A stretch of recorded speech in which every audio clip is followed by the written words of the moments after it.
miniatur Makkah Padang yang terletak di Jalan Sungai Lare, Kelurahan Lubuk Minturun, Kecamatan Koto Tangah, Kota Padang, Sumatera Barat. Tempat ini mempunyai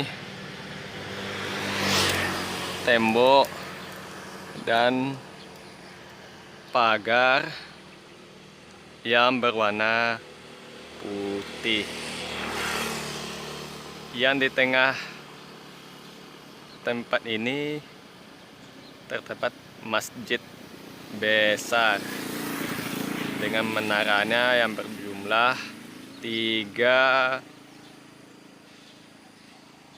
menara.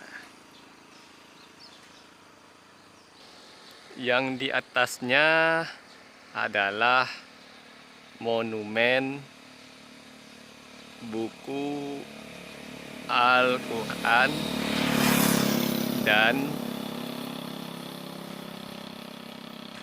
buku keagamaan Islam.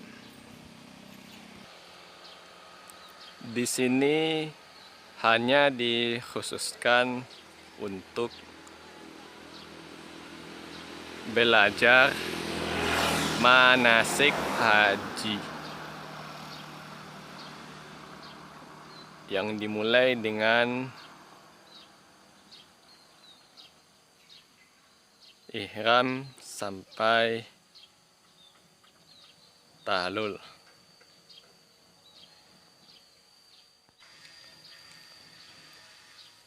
Di depannya ada pangkas rambut halul yang berseberangan dengan